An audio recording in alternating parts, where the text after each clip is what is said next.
Okay, so we're gonna move on to the next topic.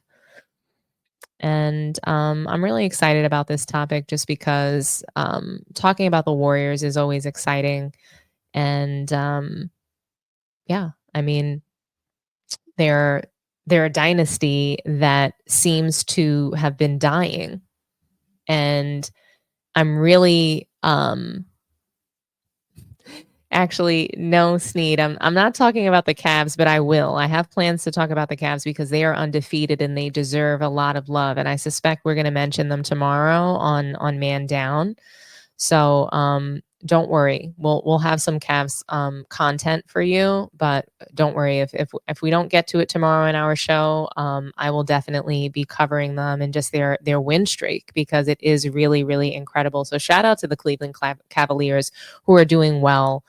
Um, I don't think anybody expected them to sort of be on this tear and be such a good team without LeBron James. So that's going to be really just an interesting topic for me to cover when I get around to it. But right now, the Warriors are on the table, and they've struggled mightily since they won their last title in 2022, and that was 4 titles in an 8-year span. Steph Curry built a dynasty in Golden State, and they are a beloved team in the Bay Area and in the NBA.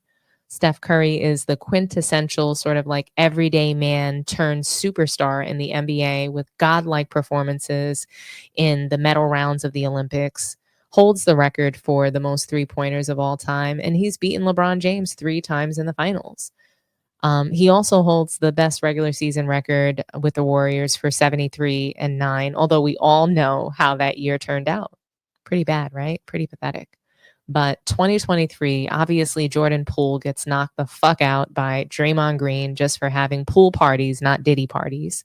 And they were eliminated from contention by the Lakers, who went to the Western Conference Finals that year. Then last year, Draymond Green continues to be a nuisance and a cancer in the locker room as well as on the court. It was a contract year for Klay Thompson, and Steph Curry's better half of the well-known Splash Brother duo, Klay. He had a bad injury for about 2 seasons, and the Warriors stuck by him. He came back. They won a title. All good, right? Not so much. Obviously, the Warriors didn't want to max him out last season, and they gave him an offer that he was able to refuse. The contract talks were so bad that Klay was miserable, and he played like shit, and it really affected the locker room. And in the very last game of their season, where they didn't even make the playoffs, Klay shot 0 for 10 from 3, a big fat 0. It was such a bad game that Steph Curry cried after it. He knew their team was blowing up and Klay was leaving. It was emotional for sure. Klay was expeditiously traded to the Mavericks, where, by way, he's been playing. Klay has just been playing amazingly well. So he's playing fantastic, ready to catch and shoot in the corner at will, just like Luka needs him to. He had an iconic, record-breaking debut with the Mavs, the perfect way to start his tenure with their squad. The Warriors played the Mavs last night or 2 nights ago, and Steph Curry went unconscious in the fourth quarter. I mean, he was locked in to win. He hits a difficult, highly contested 3, just like he did in the Olympics, and it was night-night for the Mavs. He aggressively shouts into the camera, "This is my shit. You want to leave?" And, Draymond Green, he reacts to the game on his podcast where people who are not serious about winning live. So let's have a listen.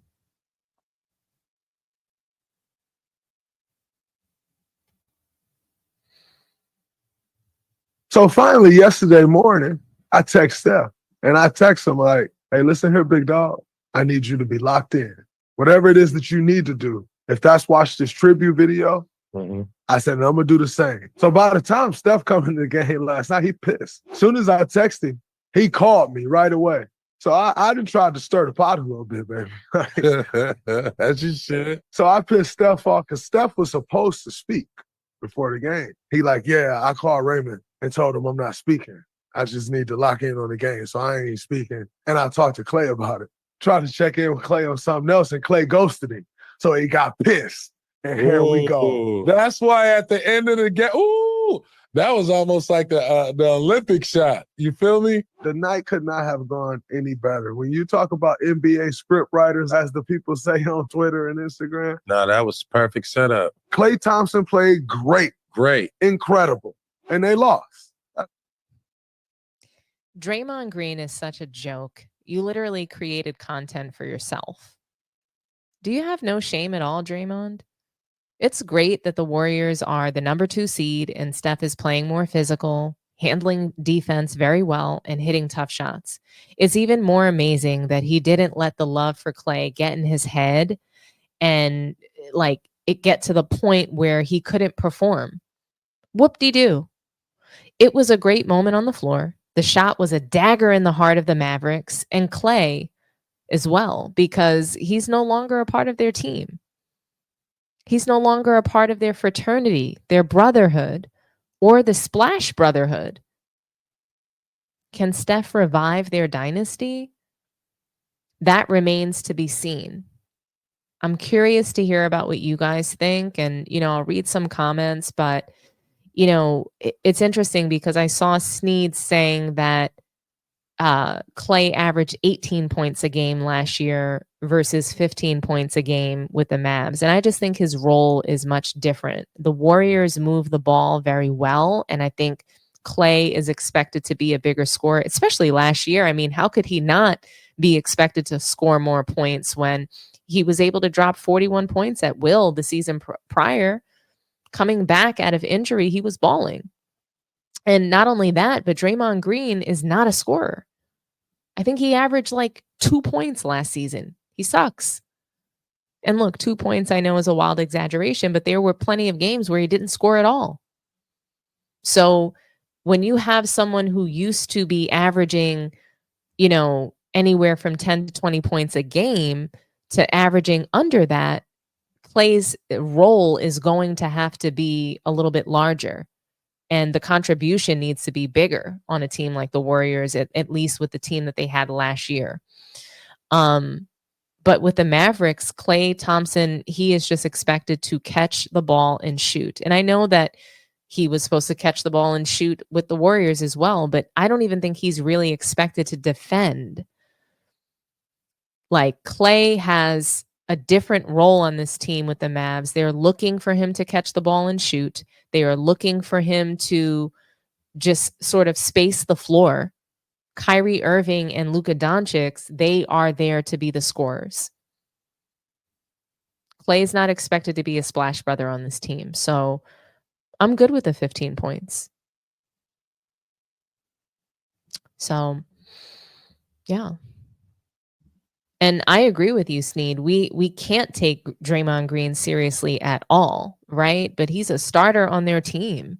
And it's just like, he's wasting a roster spot as far as I'm concerned. I think that Draymond should be out of the league. And I've thought this for a while. He's just a nuisance. And he's pretty much there for the same reasons as Bronny. He's famous. He has a podcast. He runs his mouth. He's there for storylines. So I'll continue to read some comments. I'll throw up the phone line. And yeah, we can take, like, I think I have time for about 2 more calls and we'll call it. Let's see. Here's the phone number, guys.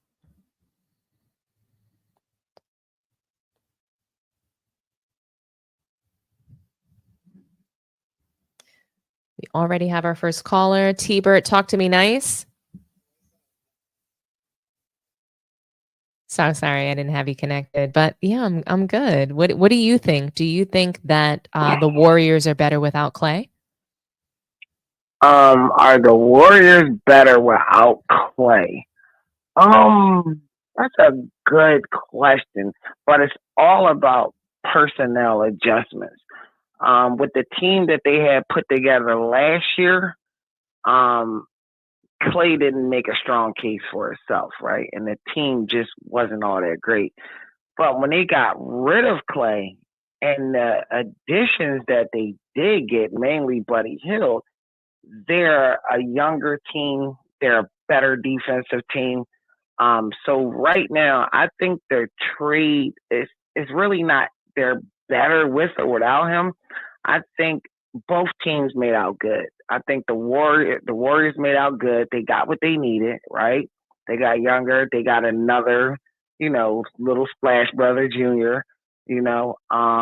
And Dallas got what they needed desperately because in the playoffs last year, that the 2 or 3, his name is Washington. He was getting wide open sideline, side 3-point shots, and he was bricking them.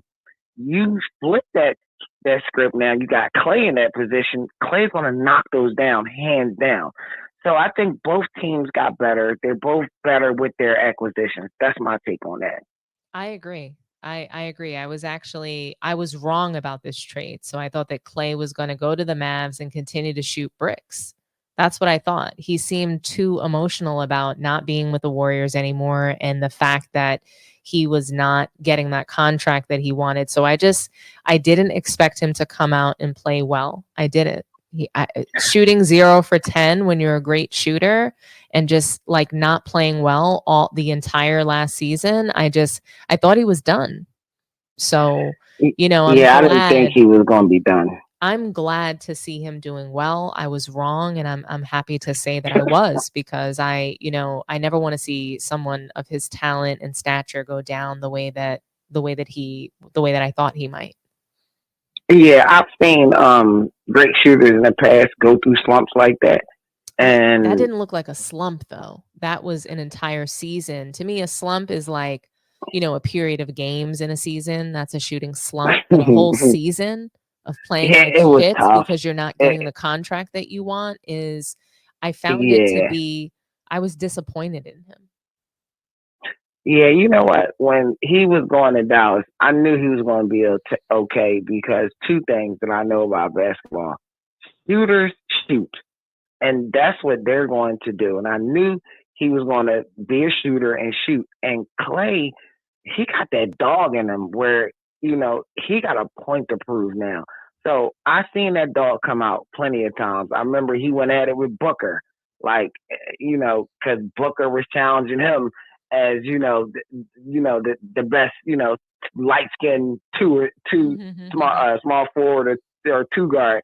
So and him and Booker almost got into a fight. So I saw that dog in him. I knew he was going to be okay, and it's making out really good for Klay. But my worries about Dallas. I watched that game. It was a great game, but Dallas defensively, when Lively comes in, they play that stupid drop defense, and if you got Curry and Buddy Hield running the screen, you can't run drop coverage.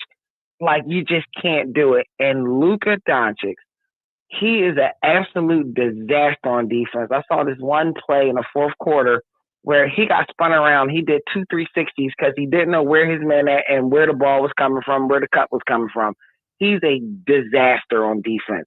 That's what worries me about them. But the Warriors, I think the sky's the limit. As long as they can stay healthy, Draymond can stop being Draymond on the court and absolutely destroying the Golden State Warriors because, in my opinion, he destroyed the dynasty. I think the sky's the limit for them as long as they can stay healthy and keep Draymond under control.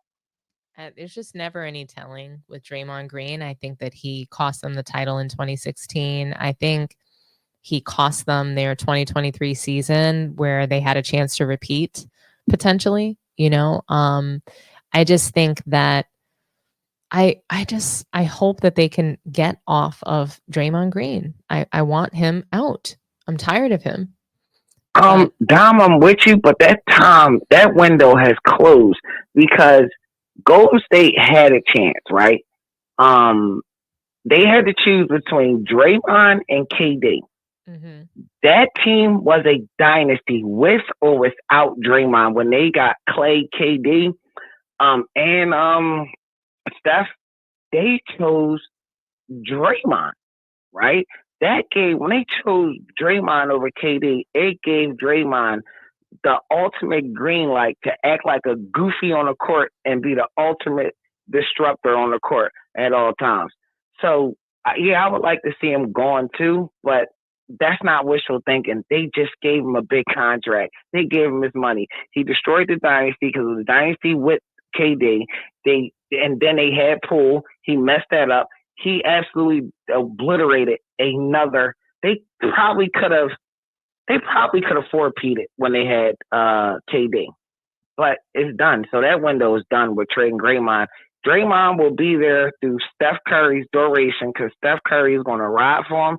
And you got to remember, Draymond is the little light-skinned boy's protector, too. He is their fake tough guy, if there's any tough guys in this league anymore. But if there's one, I guess you can call him Steph's protector. So he's there for the ride. I want to believe that it's because he's there to protect Steph Curry, but something just makes me feel like he's blackmailing the organization too, like he's bullying them or manipulated them. I don't know. It just doesn't add up to me. Yeah, I just think he's there. What you got on Greek? What you want to ask me about Greek? Well, who do you think that the Greek Freak is addressing his message to? Oh, clearly, first and foremost, is Dame. You think so? Dame. Yeah, absolutely. Because Dame, he made it public. He didn't want to be there, right? He wanted to go with Miami. And then you got to remember, it was like midway through the season, a reporter asked Dame, who's your top 5 players you ever played with? He didn't even name the Greek Freak, right? I know. He didn't even name. I think he named Bam Adebayo, and I don't understand why. Yeah, so I think it was definitely more about Dame, right? And I think it was some about Doc too, right? But I think the Greek Freak is out of there. I think he set that up with the narrative at the beginning of the year when he said, "Hey, if we don't do good, I might get traded." He doesn't want to be there. Anybody that wants to be on their team, they're on a team or in a business, in a company, they're not just going to come out and say, "Hey, I expect you to be fired or traded." They're not going to put that energy out there. But he wants out of there. But he has to realize this is his mess that he made. He had a good coach that gave that team progress, right? They were on an uphill trajectory. You wanted him gone. Okay, he's gone. Now you got Doc. That's who you wanted. All right, things are looking bad. All right, now you wanted Dame. It's not working out. Now you're coming at Dame. But I'm just going to reiterate something I said before. The reason why that they're struggling, right, it's more because of the Greek Freak does not have a bag. He is a 6'11" LeBron, okay? Like, he does not have any moves at all, no go-to moves. He bum rushes the lane like it's no tomorrow. And you got to realize something. This was the perfect storm. The perfect storm was the Greek Freak can't stretch the defense, right? And the perfect storm, it's just like the Holy Trinity. Then here comes Dame, which seems like the savior, which Dame could have been productive, but when you add Doc and Dame, that doesn't match. You look at Doc's history in coaching. He's always had a great point guard, a pass-first point guard to run the offense successfully, a high IQ point guard, a pass-first point guard. That is totally opposite of Dame. Dame is a shooting point guard first. Look at Doc when he was a player for the Atlanta Hawks. He was a pass-first point guard, and he's instituting that same type of offense that they ran in Atlanta in the 90s with him.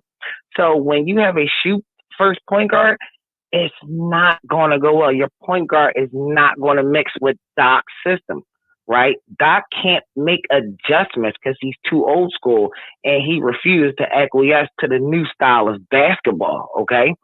So Doc and Dame are a disaster together. And then you got the Greek Freak. He can't stretch the court. Then they don't even run pick and rolls and screens with Dame and the Greek Freak. right? Which is another disaster. They run it with the center. What's his name? Brooke The Lopez. shooting three. They run it with Brooke Lopez, which is a disaster because that's just a pick and pop. That's never going to be a pick and roll, so that's easy to defend, right? So this was the holy trinity. But Greek, you asked for it, and let me say one thing positive about Greek. I do love his mentality. I do love his motor. His game, but his mentality, his motor, he don't play that buddy stuff. I do like that. That's old school, but you did this to yourself, Greek, and let's see where you end up next year. What you think? I agree with you. I think I don't know if he's out of the Bucks. I think that the Bucks will still continue to try to hold on to Giannis. They drafted him, they've groomed him. I see them continuing to try to capitulate to Giannis. No star is going to the Milwaukee Bucks. That's not going to happen. So Yeah, they're going to do everything that they can to try to hold on to him, whether it's trade Dame for exactly who he wants, bring in another coach exactly who he wants. I don't imagine that Giannis actually wanted Doc Rivers. How could he want that after seeing his performances, or lack of winning with other teams? Like, I understand, like, he is one of the most winningest coaches we've ever seen, Doc Rivers. But I just don't know, or I don't understand how Giannis could have thought that he was a fit. I think the organization was desperate to please him, and they just went fire happy with coaches, brought in Doc Rivers, got Dame Lillard. They wanted to show him that they were working for him. And I don't think that they were rushed moves. They were their backs were up against the wall and they needed to do something. And they just wanted to show him, hey, Giannis, we're willing to make any moves that you need us to make. We're willing to, retool this organization. We want to win and we want to see you succeed and we want your legacy to be great with the Milwaukee Bucks. So, I think absolutely. that Giannis, I could see him going to the Knicks. I can see him going to the Lakers. I see him going somewhere else. I just don't know how soon, when, but I know that the Milwaukee Bucks are not just going to want to part ways with him and just say, F it, let's get rid of him and blow up this whole team. I think they really want to figure out how to continue to build around Giannis because they see an upside. He's a foreign player in the NBA and they are protected. The NBA wants the game to be easier for them. It's like affirmative action for the NBA. So they bring in these foreign players. They allow for certain officiating. He's allowed to bum rush the lane, play rugby, completely run over defenders, carry the ball over his head, gallop down the court, traveling, taking 9-10 steps into the paint. Doesn't matter. It's totally fine. Yeah, he doesn't have a high skill set at all. Very, very low skilled. And I think that when you say that he's a 6'11" LeBron, I agree with that wholeheartedly. It's just that LeBron makes it look a little bit better. He has a little bit more skill and finesse when he's bum rushing the paint. He'll drop his shoulder down. He does little things to make it seem like he's not charging, whereas Giannis is just openly and blatantly charging into the lane. He doesn't care. And the refs, and they know that they're going to allow it. That's when he goes and plays in FIBA, he gets ejected because he's not allowed to run over defenders in FIBA the way that he can do it in the NBA because the refs are allowing it. They're allowing it for the foreign players. Right. Absolutely. Dom, before I go, can I close out real quick? Of course you can. All right. I just want to give a shout out to all the mods in here. Thanks. I see that we all are doing a good job. Shout out to all the mods. Sometimes it can be a little challenging in there with some people's comments, but shout out to all the mods. Thanks for everybody that came through. Like Great T News, she's awesome. Mel from Man Down Fort, shout out to them because they was in the chat earlier. And shout out to you, Dom. Thanks for producing a great, great show. And a lot of people in your comments, they definitely appreciate it. So everybody make sure y'all hit the subscribe and like button. And Dom's going to end the show soon. So tune in next time. Thank you so much, Dom. Thank you so much, T-Bert. You're awesome. I really appreciate you, buddy. All right. Talk to you. Bye. Talk to you soon. Bye.